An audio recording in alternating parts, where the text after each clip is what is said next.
This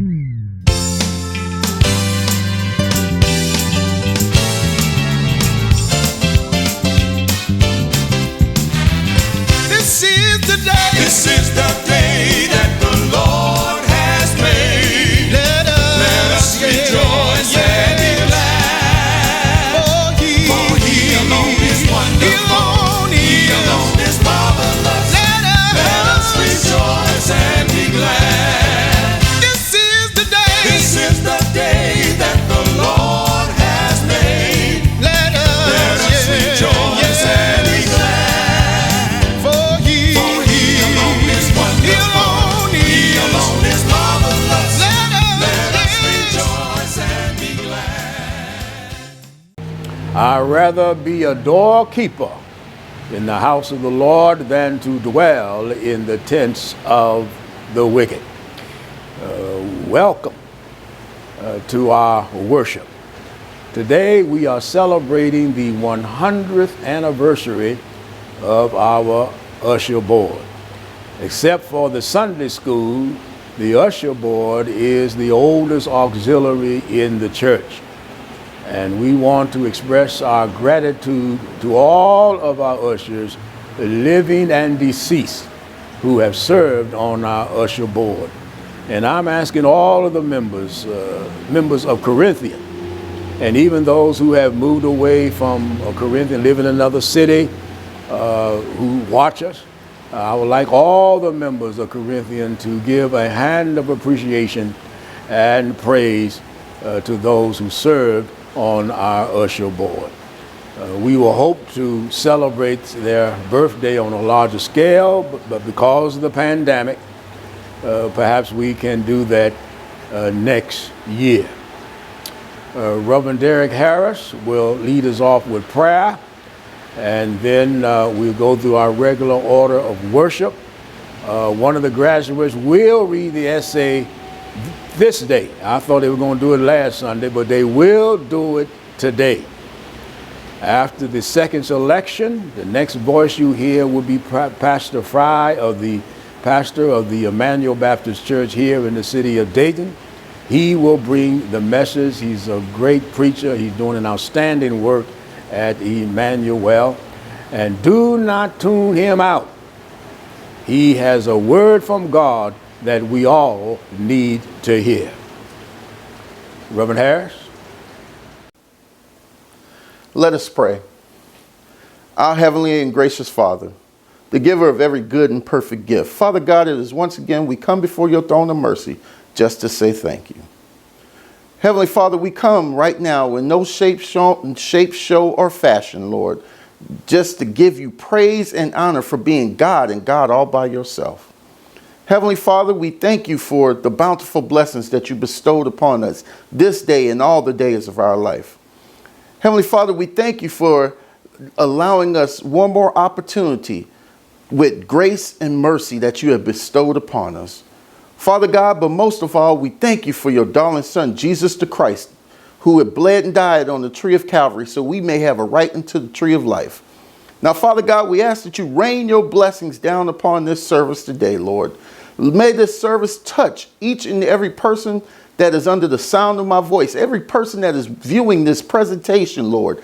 We ask that you just rain your Holy Spirit down upon their place, Lord, whether they're in their cars, whether they're in their homes, whether they're watching it on their phones, whether they're watching it on a tablet. Lord, just rain your spirit down on this place and let that place be a place of worship unto these people. Let their homes be a place of worship.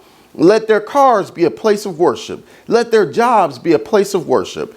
Lord, wherever they are, may you be.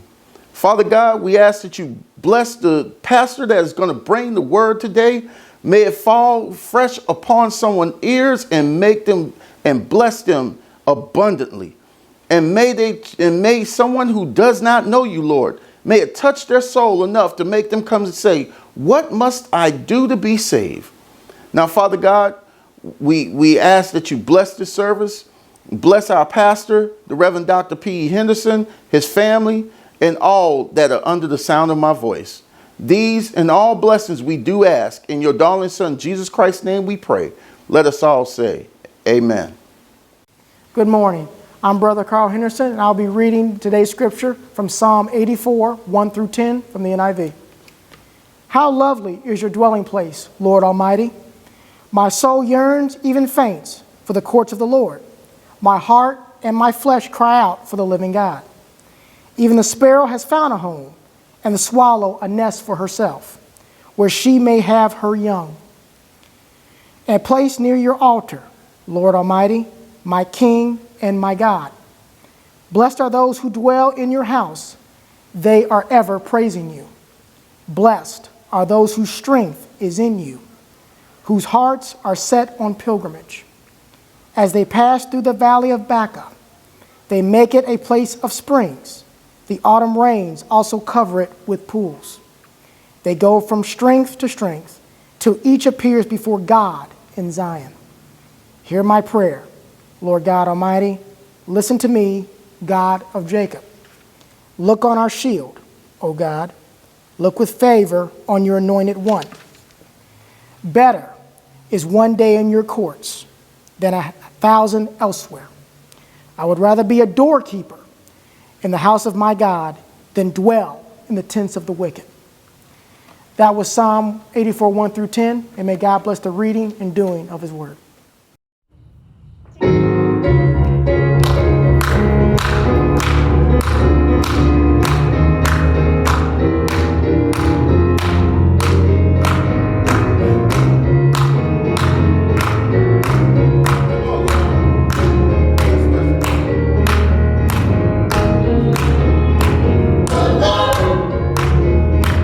Is blessing me right now.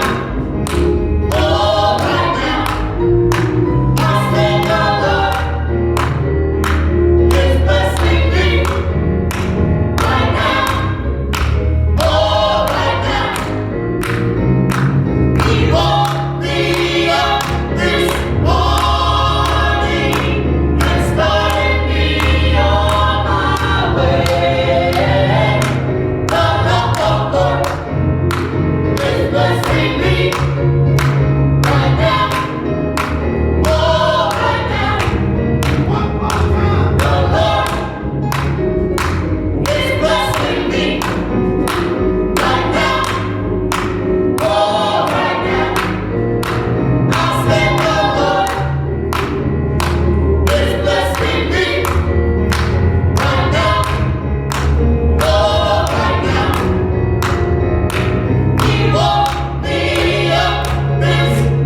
The following announcements are for the week of September 26, 2021. Girl Talk will be held 1:30 p.m. on today in the P.E. Henderson Life Center. All CBC girls are welcome to participate. We have a party and celebration theme. Our fruits of the Spirit is joy. Any young lady who brings their vision board, they will receive a special gift or surprise from one of the facilitators. Masks are required and social distancing rules will follow. For additional information, please contact Sister Harris at 937-475-5644.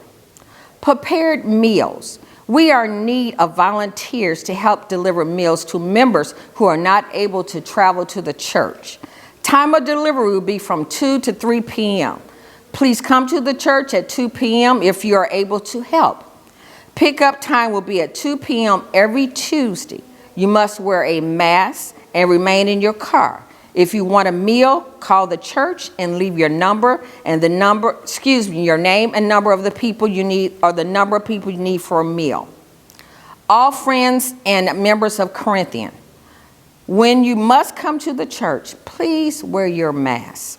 The numbers are increasing with the Delta variant. Thank you for helping keeping us safe. Sunday school. Sunday school for adults will continue on Wednesday at 7 p.m.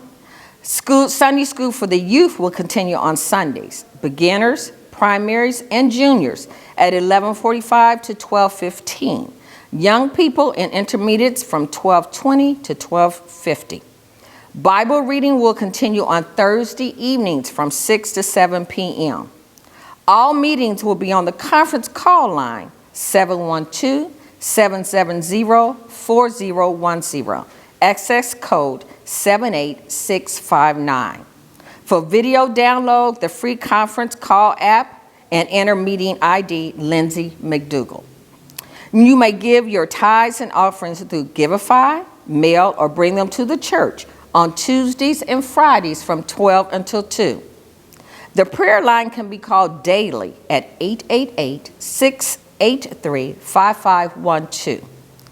Please remember the precautions against the coronavirus.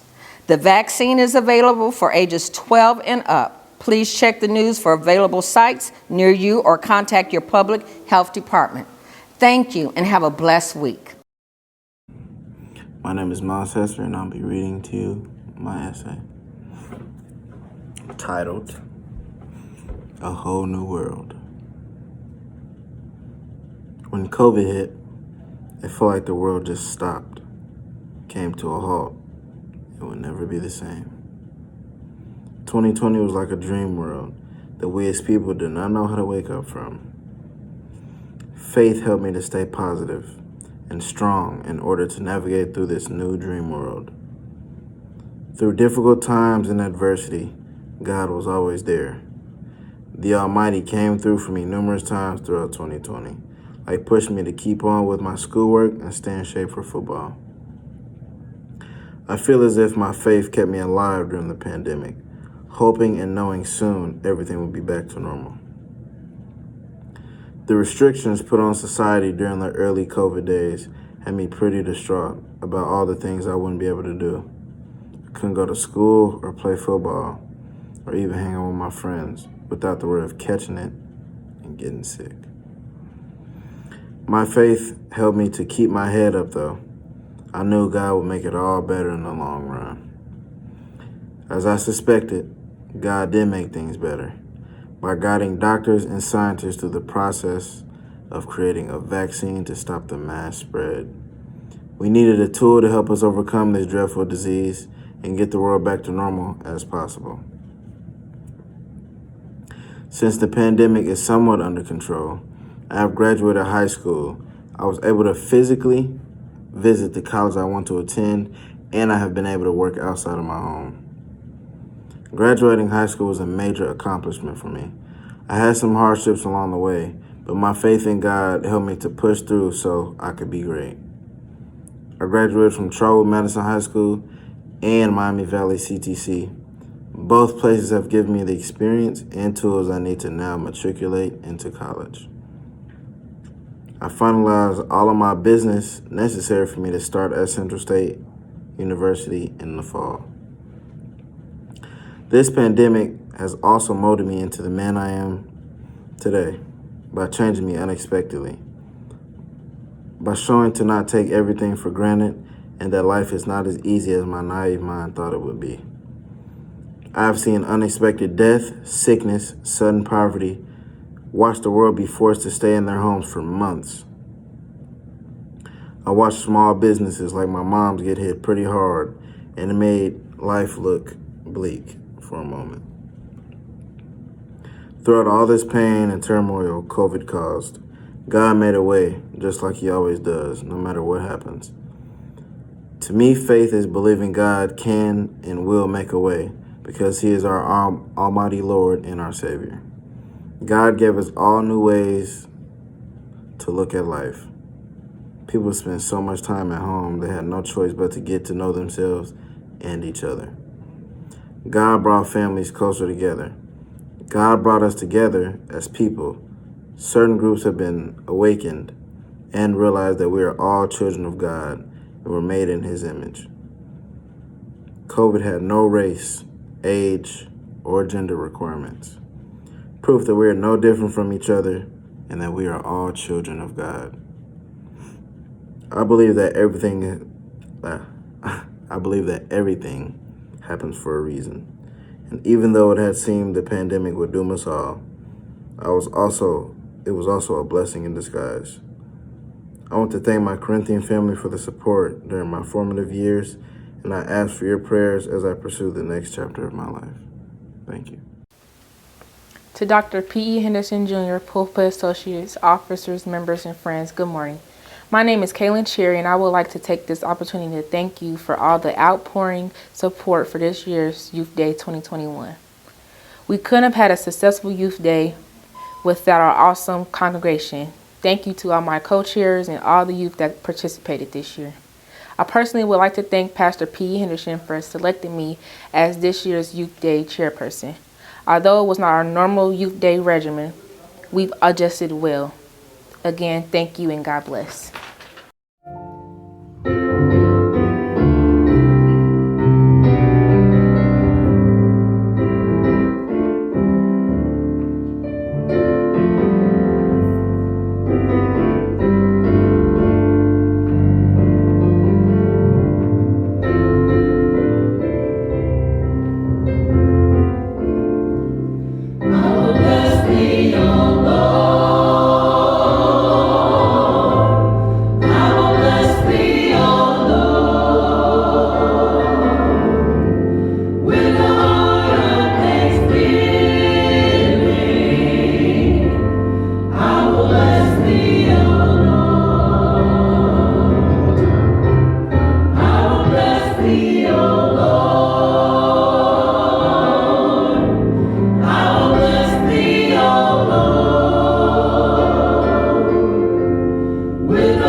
Let us be in attitude of prayer. Father God, once again, we thank you and we praise you for just another day. It's another day's journey and we're glad about it. Father, we thank you for last night's line and this morning's early rising. Father, we thank you, Lord, for the angel of the house, Pastor Henderson. Father, we ask you, Lord, to continue to bless him and the Corinthian family in a special way. Father, we ask you, Lord, to continue to lead and guide him in the way you see fit. Father, we thank you, Lord, for this annual Ushers Day. Father, we ask, Lord, to continue to touch not only us, but every member that's represented here today in our live streaming. Father, we plead the blood of Jesus over this house. Every concern that's going on, we plead the blood of Jesus over it right now, Father, because we know that the blood still has power. So we thank you for your wondering working power. So, Father, as I prepare to stand, Father, please increase yourself and decrease myself, that thy will may be done. We pray, Lord, that a word will come forth that will edify the body and glorify thee. We thank you in advance for the victory, because we know it's already done. We love you, we praise you, and we give you all honor and glory. In Jesus' name we pray, and all the children of God said, amen. Amen. Good morning once again, Corinthian family, and to all those who are streaming live. We do thank the Lord, because this is the day the Lord has made. Let us rejoice and be glad in it. We thank the Lord for the angel of health, Pastor Henderson, Perry Henderson. We just ask the Lord to continue. We thank the Lord for him and this opportunity to come and celebrate on this annual Ushers Day. So I'm going to quit rambling, and there is a word from the Lord. If you have your Bibles, we'll be coming from Psalms, the 84th chapter, starting at verse 4. Psalms, the 84th chapter, starting at verse 4, and it reads, "Blessed are they that dwell in thy house. They will be still praising thee. Blessed is the man whose strength is in thee, in whose heart are the ways of them. Who passeth through the valley of Baca, make it a well. The rain also filleth the pools." Verse 7, "They go from strength to strength, every one of them. In Zion appear before God." May the Lord add a blessing to the readers, the hearers, and most importantly, the doers of his word. And I just want to talk on this subject. Lord, send the rain. Lord, send the rain. And we've all come to understand God in different ways and through different experiences. And those experiences for us create expressions of adoration to God based on the attributes of God. And the common denominator of those experiences that we all have is the fact that we have literally come to know him in a very personal way. We've even given names to God. For somebody, he's a keeper. For somebody, he's a mind regulator. For somebody else, he's been a way maker. He's a provider. Just knowing him makes the difference.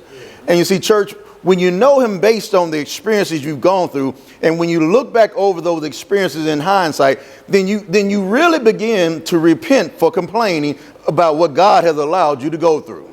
After all, how would you ever know that God was a healer if you've never been sick? How would you have known God was a tuition payer if it was never due? How would you ever know God was a mind regulator if your mind had not been cluttered with the chaos of day-to-day life?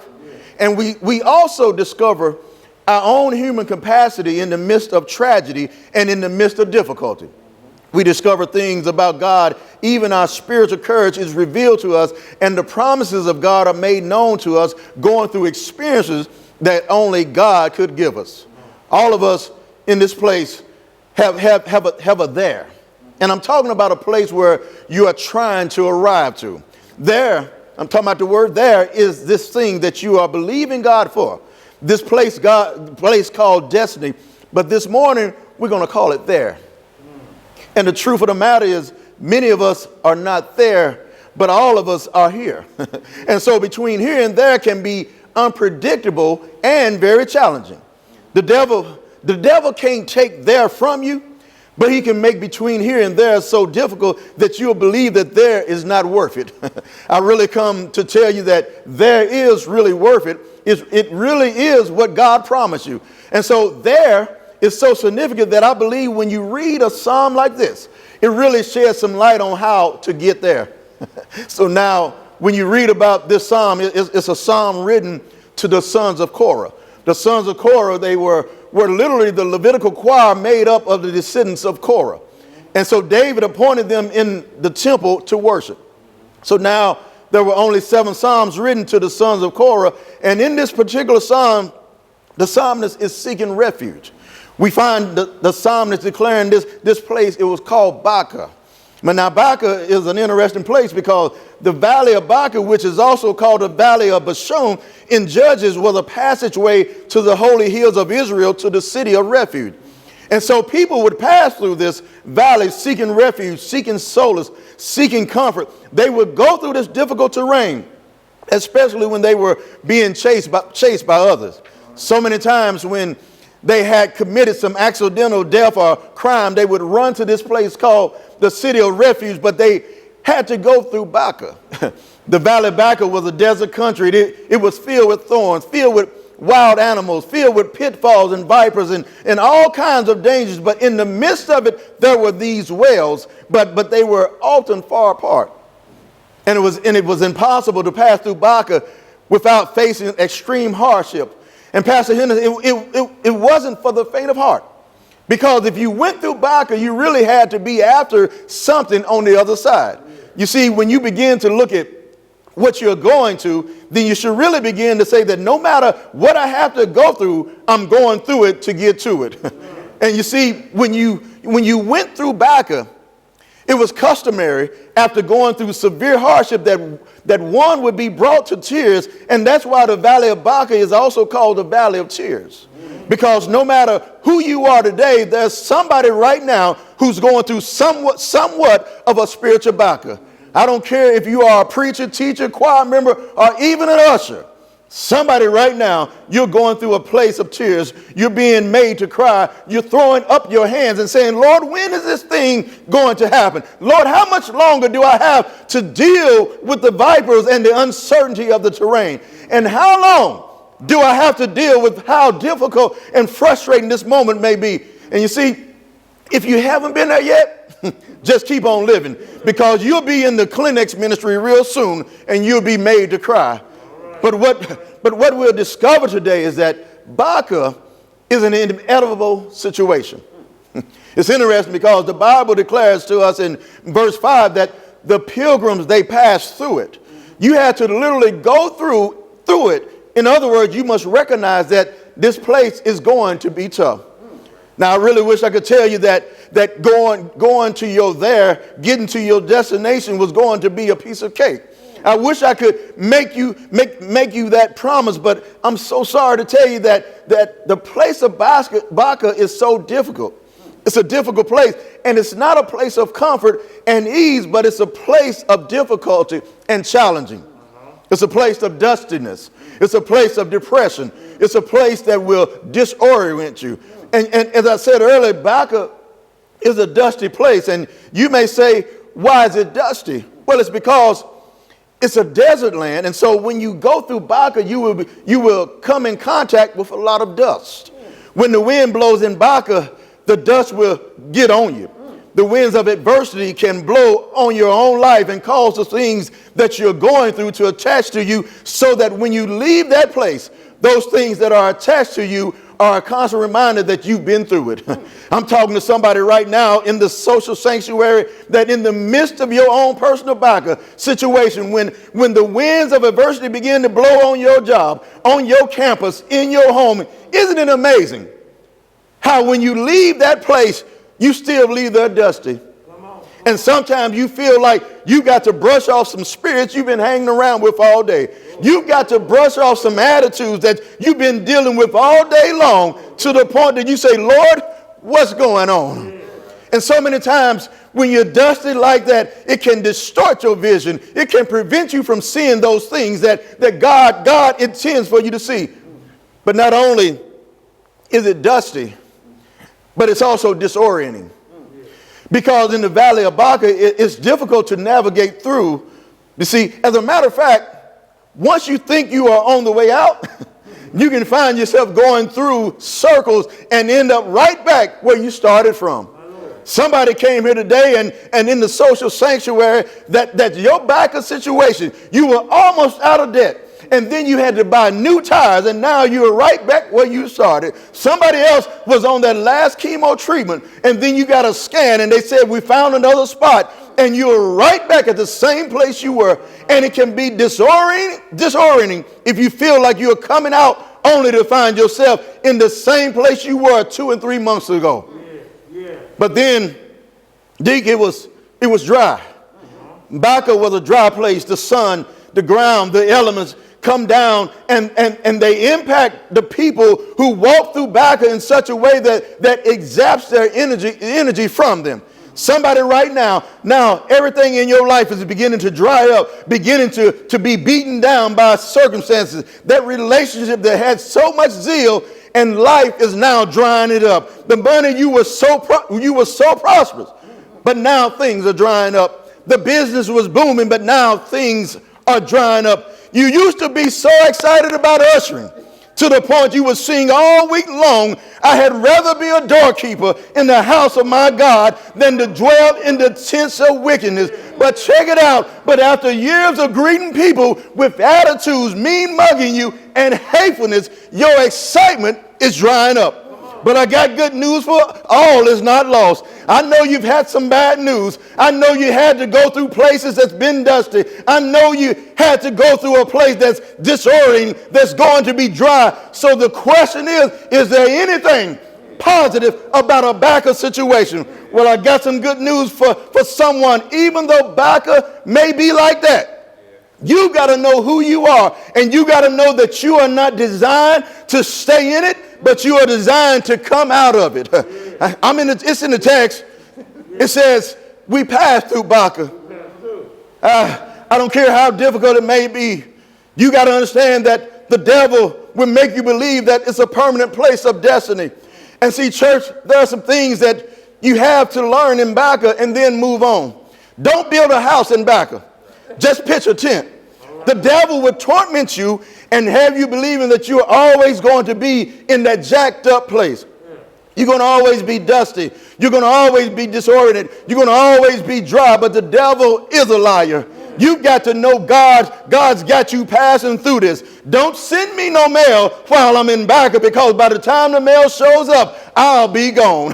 Am I talking to anybody here this morning? I know that seems like there's no end to this season. I know it seems like there's always coming in your life. But somebody needs to know that trouble don't last always. The storm didn't come into your life to last forever. And so the devil is trying to get you to give up in Baca. You see, that's all Satan's got. He's got something to interrogate your mind, to cause confusion, to make you put razors to your wrist, to make you pop pills, to make you go crazy and insane in the membrane. But I got somebody here today and in the social sanctuary that can declare, I'm not going to lose my head in Baca. I'm not going to sit up and have a nervous breakdown in Baca, because I know God has something awesome he's going to do in my life. So then if I have to go through Baca to get what God has for my life, then God, what is it that I'm supposed to learn or do while I'm in Baca? I'm glad you asked. You've got to know that while you're in Baca, God has given you the wisdom and strength to survive. The text says those in Baca don't just stay there and accept things as they are. No, they are moved to action. Remember, these experiences, they reveal things to us about us that we wouldn't otherwise know. Here it is. There is vision in you. There's greatness in you. There's dreams in you. All of this wisdom. And so many times it's only brought out when you come to a place of thirst. Church, there's a need in Baca. Clearly, there's a thirst in Baca. Let's just call it what it is. I mean, you need refreshing after all you go through. A place that's dusty, a place that's dry. You go through a place where your lips are parched. So think about it. You need some refreshing. And the only way to get out of Baca is to get your thirst quenched. Check this out. While you're in Baca. Because you're going to need strength to get up out of it. You'll be amazed at the amount of people in the social sanctuary and in here right now who are thirsty. They're thirsting for a big break, thirsty for a change, thirsty for a door to open, thirsty for a relationship, thirsty for marriage, thirsty for a financial breakthrough, thirsty for a word, thirsty for a revelation. And so God will sometimes take you through places where you thirst in order to show you how to transform. See, church, what happens in Baca would depend upon you. And what I mean by that is when you sit there and cry all night long, hoping that somebody feels sorry for you or will you pull yourself together and gather the tools and creativity that God has given to you and dig a well? Yeah, you can be depressed or you can dig. The Bible says they dug a well and the water filled the well. This shows us that Baca is an opportunity to transform your situation. Baca is that place where you learned how to make the best of a bad situation. And that's somebody's word for today. God said it's time for you to stop moping around and dig a well. Stop complaining about what don't exist and dig a well. Stop sitting around mad at what somebody did and dig a well. Stop sitting around having a pity party with your lips stuck out sucking on lemons and mean mugging everybody and dig a well. See, that's a word for somebody. If you're going to get water, you're going to have to dig a well. See, the problem is we want God to just drop the water from the sky, but no, you've got to dig a well. Here it is, because you've got to develop good resources to dig a well. Because you've got to have a sharp shovel. You got to have the right tools to dig a well. And spiritually, you got to recognize that if you're going to dig a well, you can't go through the valley of Baca without the right resources. You got to have the resources. You got to have God's word. That's why you can't have nobody playing with you with this word. You don't need nobody standing up here entertaining you with this word. You didn't come over here to be entertained, but you came down here because you needed your word to be sharpened. You needed some word, because shallow word produces shallow wells, but deep word produces deep wells. And what you need is a word that can be your lifeline. You need a word that can get you refreshing, because you got to dig through rough ground. You're not dealing with normal ground. No, you are dealing with some rough stuff. You are up against some impossibilities. You're up against some stuff to the point that people think you crazy, because you got the kind of faith that says, I just believe by faith that if I keep on working, that some way, somehow God is going to turn my situation around. I may not have a dime in my pocket, but I'm going to dig a well and believe that God is going to supply every last one of my needs according to his riches in glory. I may be sick in my body, but I'm going to dig a well and believe that by his stripes I'm healed. Church, Baca is a place you have to pass through. It's a place of tough terrain. It's a crazy place. You're parched. You're frustrated. You're weary. You're tired. And you're dusty. You're literally at a place where you have to watch out for snakes or low down people. You're being chased down by wild dogs. In other words, untamed people. Some of y'all feel me right now. You can't hardly see. You don't know what's real and what ain't. And then you're tired and frustrated. You're being made to climb stuff. And sometimes you can go on a long journey and realize you back at the same place you started. But you keep on hearing somebody say, keep going on. But you're like, Lord, I'm tired. If I could just get some refreshing. I need some water right now. So now you're thirsty. And here you are saying, Lord, send the water. And God ain't doing nothing. And you want to know why he ain't doing nothing? Well, it's because God is saying, I'm not going to move until I see you move. God is saying, I want you to dig a well, because when you dig a well, God says, then I will send the rain. In other words, you bust a move, and God will bust a move. Am I talking to anybody right now? Somebody right now, if you would just do what you could do, God will send the rain by grace. And God says, I watched you dig. I know you're frustrated. I know you're upset. I saw the tears were coming down your eyes, but you kept digging. And God told me to tell somebody today that even though your tears may be running in your eyes, and even though you've been frustrated, God says, get ready, because I'm getting ready to send the rain in your situation. I'm getting ready. I'm getting ready not only to send it, but I'm going to allow your well to overflow with refreshing. Somebody here and in the social sanctuary, you ought to thank God for the rain that's coming into your life. Oh, I'd love to stop there and let the rain fall. But God has a word for somebody here today, because even though I got the rain, I thank God for it, and I feel a little refreshed, and I can move forward now, but I'm still in Baca. I'm still there. And my destiny is not to be stuck in Baca. So here it is. If then I must come through Baca, how do I come through it? And the answer is, I must recognize what Baca taught me. You see, Baca increased my strength. The text says in verse 7, they go from strength to strength. Each one appears before God in Zion. In other words, God is saying, I took you through Baca because I need you to be aware of your path. I need you to recognize something, that the strength that you got going through Baca was for a reason. You see, climbing tough terrain, dealing with uncertain circumstances was all preparation for where I was taking you. You see, the strain produced strength, and the strength was an indicator of my next move in your life.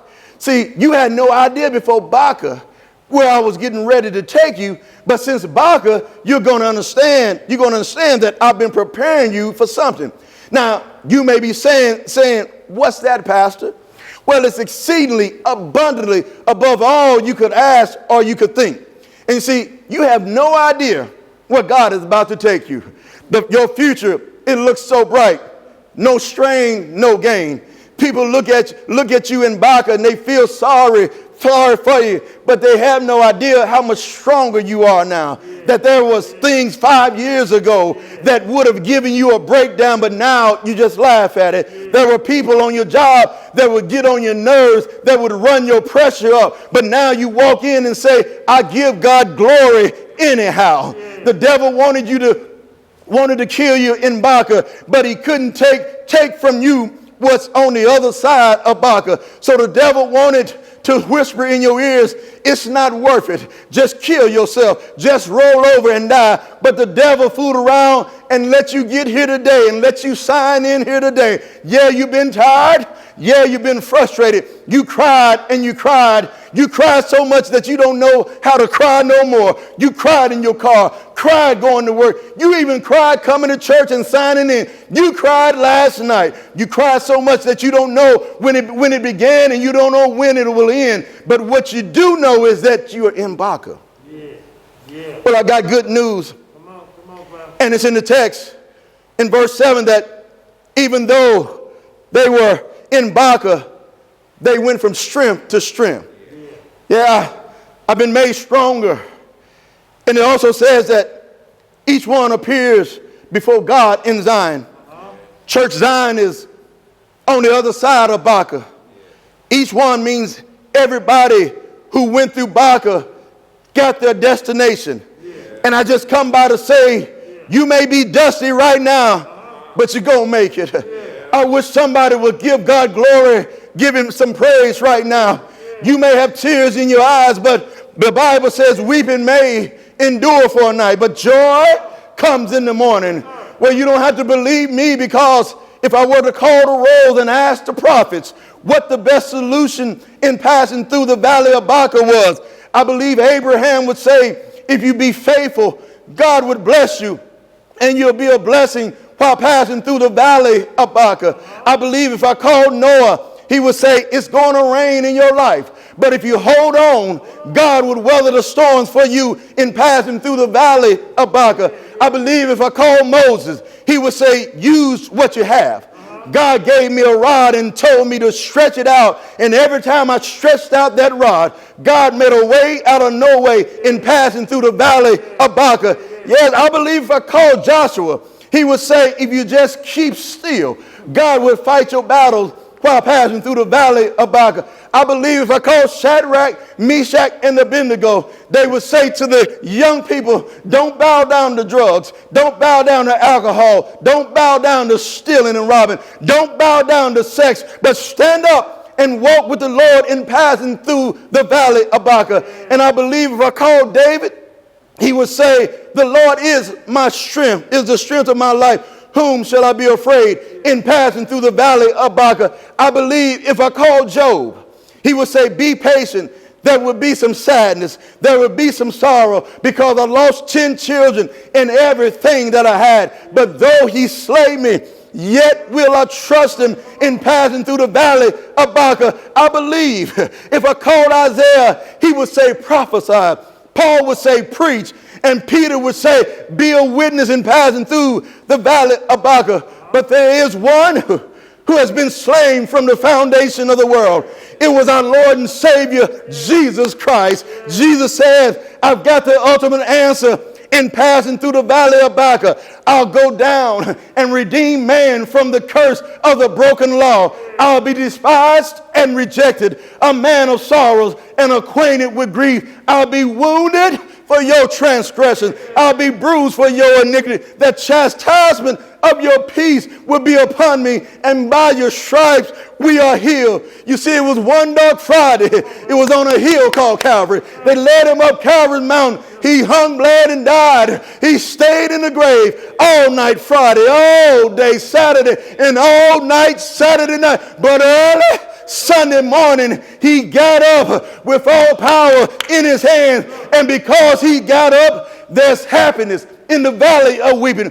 Happiness that Christ is our Savior. Happiness in knowing that your sins have been forgiven. Happiness in knowing that the Holy Spirit dwells within you. Happiness in knowing that he lives. And because he lives, I can face tomorrow. Because he lives, all fears are gone. Because I know who holds the future. And life is worth living just because he lives. Yes, he lives. Jesus lives. Christ Jesus lives today. He walks with me. He talks with me along life's narrow way. Jesus lives. Jesus lives. Salvation to impart.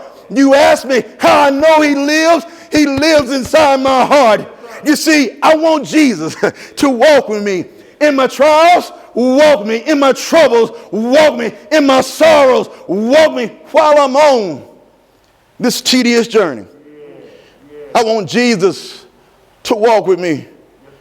Is he all right? Have you tried him? Just call on the name of Jesus in your valleys. No matter what your valley is, just call him, because you can call him in the morning. You can call him in the noonday. You can call him in the midnight hour. Just call him, because Jesus is on the main line. Just tell him what you want. Just call him up and tell him what you want. There's something about the name Jesus. There's something about the name Jesus. And so as I close, if you're in the valley right now and there seems no way out, I want you to know that God has already prepared a well for you to be refreshed. He's promised never to leave you nor forsake you while in the valley of Baca. God bless you.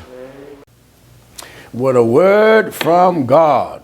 And we thank Pastor Reginald Fry for that powerful message.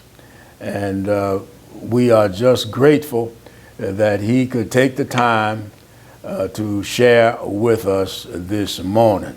He is a great preacher, and he's doing an outstanding work there at Emmanuel. And so wherever we are, let's give Pastor Fry a hand of appreciation and praise, and to God for sending him to us this morning. And again, we want to express our appreciation to the ushers. Sister Barbara Hampton, 2 weeks ago, celebrated her 95th birthday. 95 years old, and she does not act like, walk like. She is 95. She's still driving. She's still sassy. She still looks good, and we just thank God that she is still with us. The Lord has truly blessed her.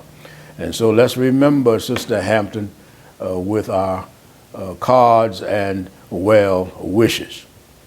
Remember the announcements for the week and the prayer line. Now may the grace of God and the communion of the Holy Spirit abide with each of us henceforth, now and forever. And wherever you are, let the church say amen. Keep your eyes on Jesus. That's where our victory lies. Have a blessed week. Thank you, Jesus. Thank you, Jesus, for blessing me. Thank you. This is only for the folk that got something to be thankful for.